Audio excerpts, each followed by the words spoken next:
আসসালামু আলাইকুম। সবাইকে স্বাগত বাংলা টিভির প্রাইম নিউজে। সাথে আছে আমি নিয়ামতুল্লাহ সিরাজি। শুরুতেই জানিয়ে দেব এসএনএস হোম লোন সংবাদ শিরোনাম। ডোনাল্ড ট্রাম্প ও বাইডেনকে হত্যার ছক, ইরানি এজেন্টের নির্দেশে $5,000 খুনি ভাড়া এবং চাঞ্চল্যকর স্বীকারোক্তি। মধ্যপ্রাচ্যে যুদ্ধের নতুন মোড়, ইসরায়েলে ক্লাস্টার বোমা ব্যবহার করছে ইরান, নাম জড়ালো চীন ও রাশিয়ার। খামেনির মৃত্যুর পর মুজতবা হতে পারেন পরবর্তী নেতা, উইকিলিক্স ফাঁসে নতুন বিতর্ক। এবং ট্রাম্প প্রশাসন খামেনি ও মাদুরো সংকট, বিশ্ব নজর শি জিনপিং এর নীরব অবস্থানে। এতক্ষণ শুনছিলেন শিরোনাম, এবারে বিস্তারিত। ইরানের নির্দেশে ডোনাল্ড ট্রাম্পকে হত্যার পরিকল্পনার অভিযোগে নতুন চাঞ্চল্য তৈরি হয়েছে মার্কিন যুক্তরাষ্ট্রে। পাকিস্তানের ব্যবসায়ী আসিফ মার্চেন্ট নিউ ইয়র্কের ব্রুকলিন ফেডারেল আদালতে স্বীকার করেছেন তিনি ট্রাম্পকে হত্যার ষড়যন্ত্রে জড়িত ছিলেন। মার্কিন সংবাদ মাধ্যম দ্য ওয়াশিংটন পোস্ট জানিয়েছে 2024 সালে তাকে যুক্তরাষ্ট্রে পাঠানো হয় এই পরিকল্পনা বাস্তবায়নের জন্য। মার্চেন্ট আদালতে দাবি করেন ইরানের নাগরিক মেহরদাদ ইউসুফ তাকে এই দায়িত্ব দেন, যিনি নাকি ইসলামিক রেভলিউশনারি গার্ড কর্পসের সদস্য। পরে তাকে ট্রাম্পের পাশাপাশি জো বাইডেন এবং নিক্কি হ্যালিকেও হত্যার নির্দেশ দেওয়া হয়েছিল বলে অভিযোগ। এই পরিকল্পনা বাস্তবায়নের জন্য দুজন ভাড়াটে ঘাতক খুঁজে বের করেছিলেন মার্চেন্ট এবং আগাম $5,000 দেন। তবে তিনি জানতেন না যাদের তিনি নিয়োগ দিচ্ছেন তারা আসলে এফবিআইয়ের গোপন এজেন্ট। পরে 2024 সালের জুনে তাকে গ্রেপ্তার করা হয়। তবে মার্চেন্ট দাবি করেছেন ইরানে থাকা পরিবারের নিরাপত্তার হুমকির কারণেই তিনি বাধ্য হয়ে এই কাজে জড়িয়েছিলেন। ইরান ইসরায়েল সংঘাত ঘিরে নতুন বিতর্ক তৈরি হয়েছে। ইসরায়েলের প্রতিরক্ষা বাহিনী আইডিএফ অভিযোগ করেছে তাদের উপরে হামলায় ইরান ক্লাস্টার বোমা ব্যবহার করছে। আইডিএফের আন্তর্জাতিক মুখপাত্র নাদাভ শোশানি দাবি করেছেন ক্ষেপণাস্ত্রের সঙ্গে ক্লাস্টার বোমা যুক্ত করে ইসরায়েলের বিভিন্ন এলাকায় হামলা চালানো হচ্ছে এবং এতে সাধারণ মানুষের জীবন ঝুঁকির মুখে পড়ছে। তবে ইরান এই অভিযোগ সরাসরি অস্বীকার করেছে।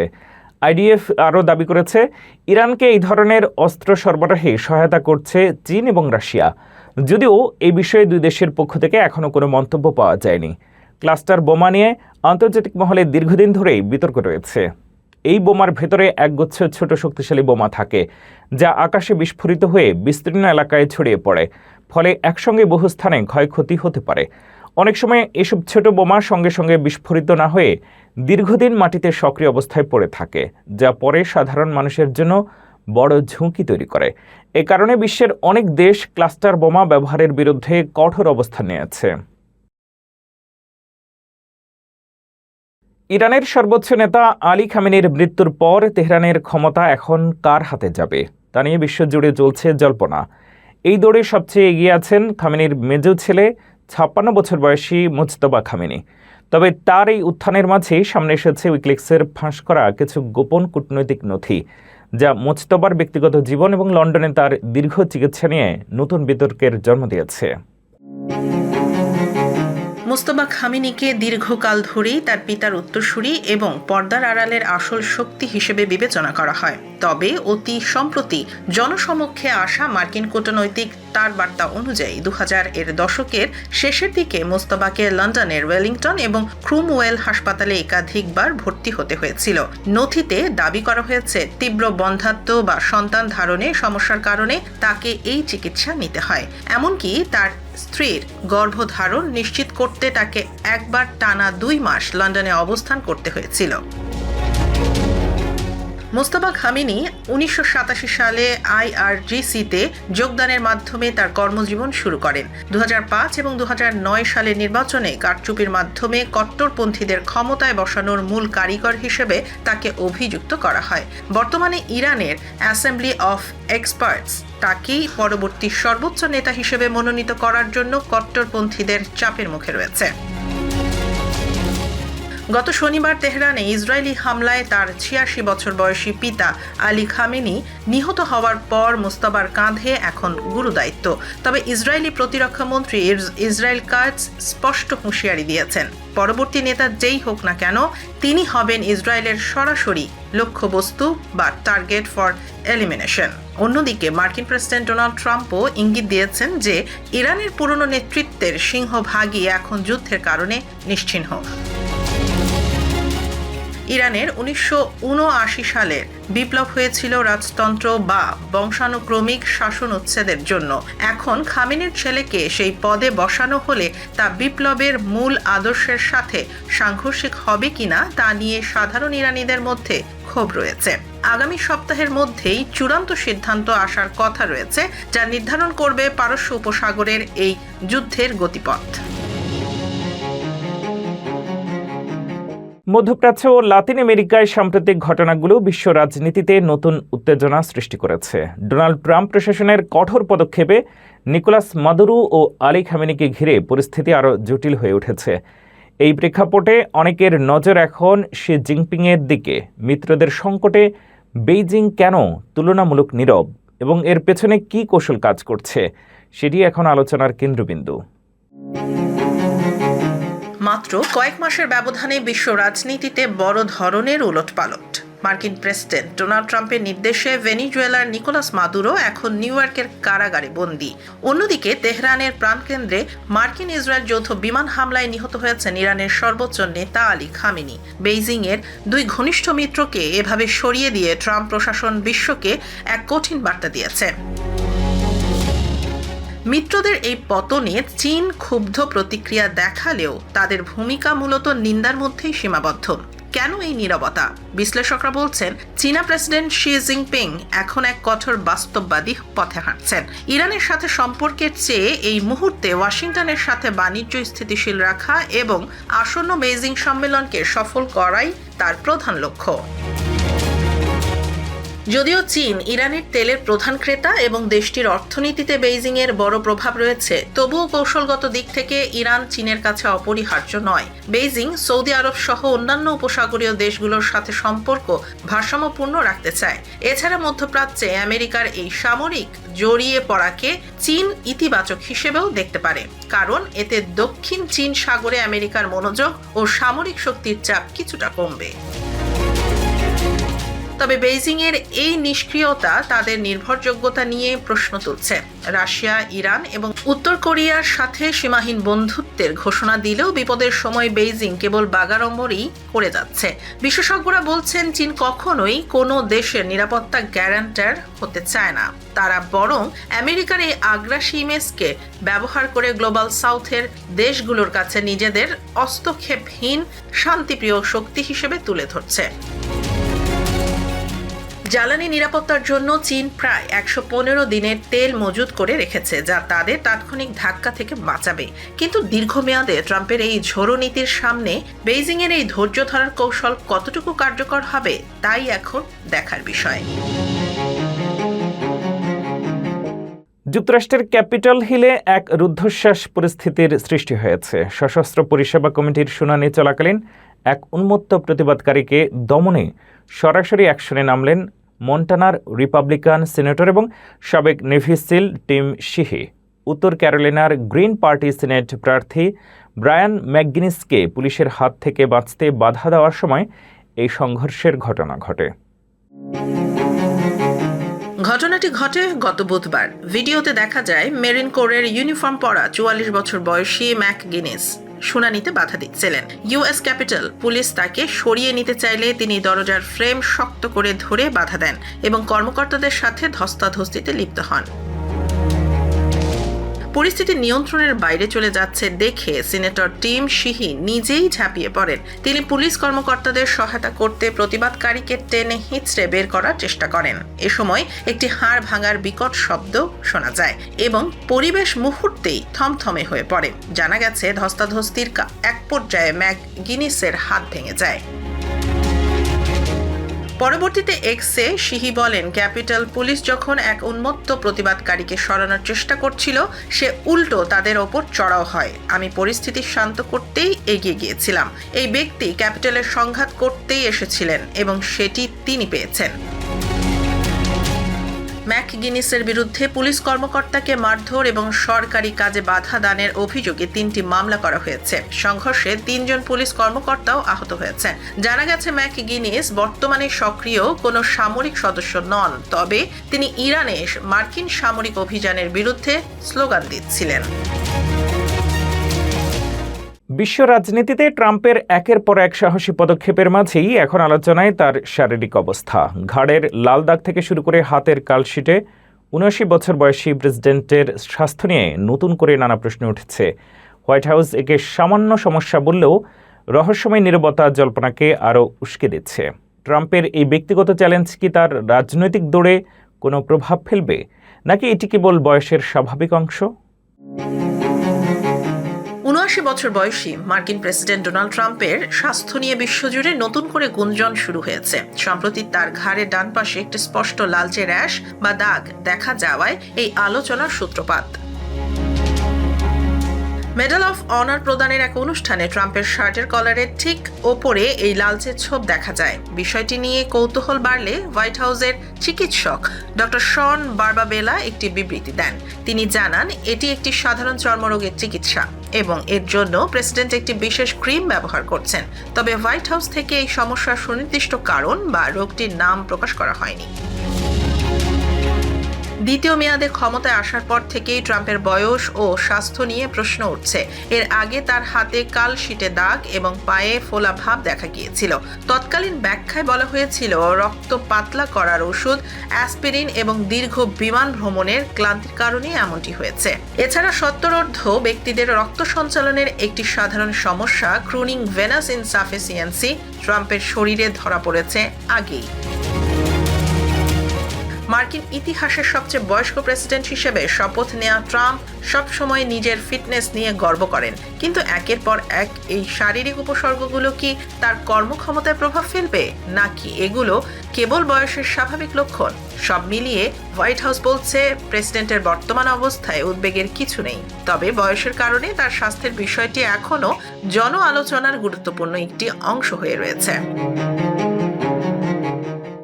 বিমানে পাশের সিটে বসা যাত্রীর মোবাইলের আওয়াজে বিরক্ত হওয়ার দিন শেষ হতে চলেছে। সম্প্রতি ইউনাইটেড এয়ারলাইন্স তাদের যাত্রী পরিবহন চুক্তিতে একটি বড় পরিবর্তন এনেছে। এখন থেকে বিমানে হেডফোন ছাড়া অডিও বা ভিডিও শুনলে যাত্রীদের মাঝপথেই নামিয়ে দেওয়া হতে পারে, এমনকি চিরতরে নিষিদ্ধ করা হতে পারে। ফেব্রুয়ারি শেষ সপ্তাহে ইউনাইটেড এয়ারলাইন্স তাদের রিফিউজাল টু ট্রান্সপোর্ট বা পরিবহন প্রত্যাখ্যান নীতিতে এই নতুন নিয়মটি যুক্ত করেছে। এতদিন বিমানে খালি পায়ে থাকা বা কর্মীদের সাথে অসৎ আচরণ করলে যাত্রীদের নামিয়ে দেওয়ার নিয়ম থাকলেও এখন উচ্চ শব্দে ভিডিও দেখা বা গান শোনাকেও একই অপরাধের তালিকায় রাখা হয়েছে। ইউনাইটেড কর্তৃপক্ষ জানিয়েছে, বিমানে হাই স্পিড স্টারলিংক ওয়াইফাই সেবা চালু হওয়ার ফলে ইন্টারনেট ব্যবহারের সুবিধা অনেক বেড়েছে। এর ফলে অনেক যাত্রী এখন স্পিকারে ভিডিও স্ট্রিমিং করেন, যা অন্যদের বিরক্তিকর কারণ হয়ে দাঁড়ায়। কেবিনের শান্তি বজায় রাখতে এই কঠোর সিদ্ধান্ত। ভ্রমণ বিশেষজ্ঞদের মতে এটি একটি যুগান্তকারী পদক্ষেপ। অনেক সময় দেখা যায় মাত্র কয়েকজন যাত্রীর অসচেতনতার কারণে পুরো বিমানের পরিবেশ নষ্ট হয়। তবে ইউনাইটেড এয়ারলাইন্স কেবল নিয়ম করেই ক্ষান্ত হয়নি। কোনো যাত্রী যদি হেডফোন আনতে ভুলে যান, তবে বিমান কর্মীরা তাদের বিনামূল্যে এয়ারপড সরবরাহ করবেন। অর্থাৎ নিয়ম ভাঙার জন্য কোনো অজুহাতই আর কার্যকর হবে না। এই নিয়মটি বর্তমানে কেবল ইউনাইটেড এয়ারলাইন্সের জন্য প্রযোজ্য হলেও সাধারণ যাত্রীদের মধ্যে এটি বেশ জনপ্রিয় রয়েছে। অনেকেই দাবি তুলছেন যেন বিশ্বের সব এয়ারলাইন্স এই একই নীতি অনুসরণ করে। আকাশে ভ্রমণের সময় ব্যক্তিগত বিনোদন যেন অন্যের বিরক্তির কারণ না হয়, তা নিশ্চিত করাই এই নতুন আইনের মূল লক্ষ্য। মাদুরো খামেনিকে নিয়ে ট্রাম্প যখন ব্যস্ত, তখন দেশের ভেতরে ডাক বিভাগের এই দেউলিয়া হওয়ার খবর মার্কিন প্রশাসনের কপালে চিন্তার ভাঁজ ফেলেছে। $120 বিলিয়ন পাহাড়সম লোকসান আর ডিজিটাল যুগের ধাক্কায় ঢুকছে ইউএসপিএস। ট্রাম্পের আমেরিকা ফার্স্ট নীতি কি পারবে এই ঐতিহাসিক সংস্থাকে পুনরুজ্জীবিত করতে, নাকি বেসরকারি খাতের দাপটে বিলীন হয়ে যাবে এই সরকারি পরিষেবা? এখন সেদিকেই সবার নজর। মার্কিন ডাক বিভাগ বা ইউএসপিএস এর গভীর আর্থিক সংকট নিয়ে এবার বড় পদক্ষেপের ঘোষণা এসেছে। 2027 সালের মধ্যেই সংস্থাটি দেউলিয়া হয়ে যেতে পারে এমন আশঙ্কায় জরুরি ভিত্তিতে রিস্ট্রাকচারিং অ্যাডভাইজার বা পুনর্গঠন উপদেষ্টা নিয়োগ দিচ্ছে তারা। 2007 সাল থেকে এ পর্যন্ত সংস্থাটির লোকসান দাঁড়িয়েছে প্রায় $120 বিলিয়ন। আধুনিক ইমেইল আর ডিজিটাল বার্তার যুগে অস্তিত্ব সংকটে পড়েছে আমেরিকার ঐতিহ্যের প্রতীক US postal service. Postmaster general David Steiner রয়টার্সকে দেয়া এক সাক্ষাৎকারে জানিয়েছেন, চরম আর্থিক সংকট কাটাতে তারা এখন পুনর্গঠন বিশেষজ্ঞ নিয়োগ করছেন, কারণ পরিস্থিতি এতটাই নাজুক যে 2027 সালের শুরুতেই সংস্থাটি পুরোপুরি অর্থশূন্য হয়ে পড়তে পারে।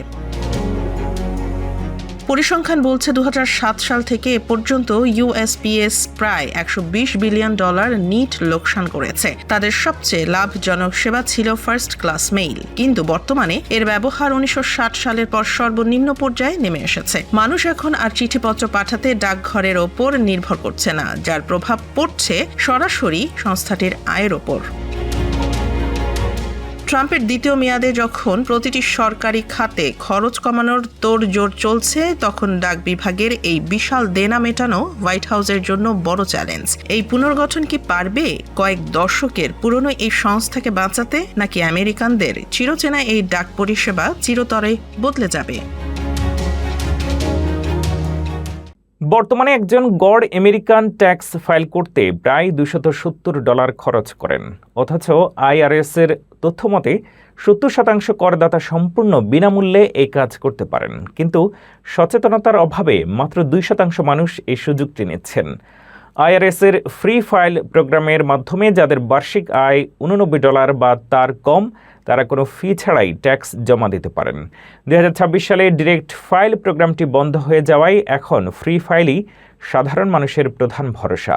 এছাড়া এএআরপি ট্যাক্স এইড ভলান্টিয়ারদের মাধ্যমে স্বল্প আয়ের মানুষ ফ্রিতে বিশেষজ্ঞ সহায়তা পেতে পারেন। টার্বোট্যাক্স বা H&R ব্লকের মতো বাণিজ্যিক কোম্পানিগুলো অনেক সময় ফ্রি অপশনটি লুকিয়ে রেখে গ্রাহকদের পেইড সার্ভিসের দিকে ঠেলে দেয়।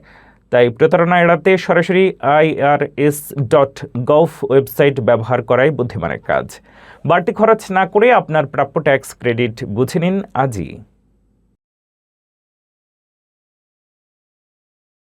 রেকর্ড লাভ করা সত্ত্বেও মর্গান স্ট্যানলি তাদের 2500 কর্মীকে ছাঁটাই করছে। মূলত খরচ কমাতে এবং নতুন প্রযুক্তির ব্যবহার বাড়াতে ব্যাংকটি এই সিদ্ধান্ত নিয়েছে। 2025 সালে ব্যবসায়িক সাফল্য পেলেও এখন ইনভেস্টমেন্ট ব্যাংকিং ও অন্যান্য বিভাগ থেকে প্রায় 3% কর্মী ছাঁটাই করা হচ্ছে। ওয়াল স্ট্রিটের অন্যতম জায়ান্ট মর্গান স্ট্যানলি তাদের বৈশ্বিক কর্মী বাহিনীর প্রায় 3% বা 2500 জন কর্মীকে ছাঁটাই করার ঘোষণা দিয়েছে। 2025 সালে রেকর্ড পরিমাণ মুনাফা অর্জন করা সত্ত্বেও ব্যাংকটি তাদের ব্যয় সংকোচন এবং অগ্রাধিকার পুনর্নির্ধারণের লক্ষ্যে এই কঠোর পদক্ষেপ নিয়েছে। টেড পিকের নেতৃত্বাধীন এই ব্যাংকটির ইনভেস্টমেন্ট ব্যাংকিং, ট্রেডিং এবং ওয়েলথ ম্যানেজমেন্ট বিভাগগুলোতে এই ছাঁটাইয়ের প্রভাব পড়েছে। গত সপ্তাহ থেকে শুরু হওয়া এই প্রক্রিয়ায় যুক্তরাষ্ট্র সহ আন্তর্জাতিক অফিসগুলোর কর্মীরাও ক্ষতিগ্রস্ত হচ্ছেন। আশ্চর্যের বিষয় হলো মর্গান স্ট্যানলি গত বছর রেকর্ড রাজস্ব আয় করেছে। বিশেষ করে তাদের ওয়েলথ ম্যানেজমেন্ট ইউনিটের চতুর্থ প্রান্তিকে আয় 13% বেড়েছে। তা সত্ত্বেও প্রযুক্তি ও কৃত্রিম বুদ্ধিমত্তার ব্যবহার বৃদ্ধি এবং কার্যকারিতা বাড়ানোর অজুহাতে প্রাইভেট ব্যাংকার ও ব্যাক অফিস কর্মীদের ছাঁটাই করা হচ্ছে। মর্গান স্ট্যানলি একা নয়, গোল্ডম্যান স্যাক্স এবং জেপি মর্গান চেসের মতো ওয়াল স্ট্রিট প্রতিদ্বন্দ্বীরাও সম্প্রতি একই ধরনের কর্মী ছাঁটাইয়ের পথে হেঁটেছে। বর্তমানে ব্যাংকটিতে প্রায় 83,000 কর্মী কর্মরত রয়েছেন। বিপুল মুনাফা সত্ত্বেও এই ছাঁটাই প্রক্রিয়াটি আর্থিক খাতে নতুন করে উদ্বেগের সৃষ্টি করেছে। প্রযুক্তিগত পরিবর্তনের এই যুগে বড় বড় ব্যাংকগুলো এখন জনশক্তির চেয়ে অটোমেশনের দিকে বেশি ঝুঁকছে। মিশিগানে ভোটার নিবন্ধন এবং ভোটদানের ক্ষেত্রে ছবিসহ আইডি ও মার্কিন নাগরিকত্বের প্রমাণ বাধ্যতামূলক করতে একটি নতুন বিল পেশ করা হয়েছে। ল্যান্সিংয়ে হাউস বিল 4765 নিয়ে মঙ্গলবার নির্বাচনী স্বচ্ছতা কমিটির বৈঠকে রিপাবলিকান ও ডেমোক্রেট সদস্যদের মধ্যে ব্যাপক বাকবিতণ্ডা ও উত্তেজনার সৃষ্টি হয়। মিশিগানে ভোটের নিরাপত্তা নিয়ে নতুন বিতর্ক শুরু হয়েছে। প্রস্তাবিত হাউস বিল 4765 অনুযায়ী ভোট দিতে হলে যাত্রীদের ফটো আইডি এবং যুক্তরাষ্ট্রের নাগরিকত্বের প্রমাণ দেখাতে হবে। রিপাবলিকান রিপ্রেজেন্টেটিভ জেসন ওলফোর্ড এই বিলের মূল উদ্যোক্তা। তার মতে বর্তমান ব্যবস্থায় নন সিটিজেনদের ভোটার হিসেবে নিবন্ধন করা থেকে ঠেকানোর পর্যাপ্ত উপায় নেই। তিনি জোর দিয়ে বলেন, নাগরিকত্ব গুরুত্বপূর্ণ এবং প্রতিটি বৈধ ভোটের সুরক্ষা নিশ্চিত করা আমাদের দায়িত্ব। জ্যাকসন কাউন্টি ক্লার্ক বিল রিচার্ডসন এই দাবি সমর্থন করে জানান, বর্তমানে মিশিগানে কতজন অনাগরিক ভোটার তালিকায় আছেন তার সঠিক পরিসংখ্যান কারও জানা নেই। তবে ডেমোক্র্যাট সদস্য এবং ভোট অধিকার রক্ষা কর্মীরা এই বিলের তীব্র বিরোধিতা করছেন। তাদের মতে মিশিগানের 83 লাখ লাইসেন্সধারীর মধ্যে মাত্র 22 লাখ মানুষের কাছে রিয়েল আইডি বা উন্নত ফিচারযুক্ত লাইসেন্স আছে। ফলে বাকি লক্ষ লক্ষ বৈধ ভোটার কেবল নাগরিকত্বের প্রমাণের অভাবে ভোটাধিকার হারাতে পারেন। প্রমোট দ্য ভোট এর পরিচালক মেলানি মেসি বলেন, নন সিটিজেনদের ভোট দেওয়ার ঘটনা অত্যন্ত বিরল। এই নতুন নিয়ম সাধারণ ভোটারদের ওপর অন্যায্য বোঝা চাপিয়ে দেবে। এই বিলটি অনেকটা কেন্দ্রীয় পর্যায়ে আলোচিত সেভ অ্যাক্ট এর আদলে তৈরি। যদিও বর্তমানে বিলটি কমিটির পর্যায়ে রয়েছে, তবে রিপাবলিকান নেতৃত্বের শক্তিশালী সমর্থনের কারণে এটি হাউস থেকে পাশ হওয়ার সম্ভাবনা প্রবল। নির্বাচনী নিরাপত্তা বনাম ভোটাধিকার, এই দুই মেরুর লড়াই এখন মিশিগানের রাজনীতির কেন্দ্রবিন্দুতে। বৈধ ভোটারদের সুরক্ষা নাকি নতুন আইনি জটিলতা, ল্যান্সিংয়ের এই সিদ্ধান্তই বলে দেবে আগামীর গতিপথ। শেষ করছি খেলার সংবাদ দিয়ে।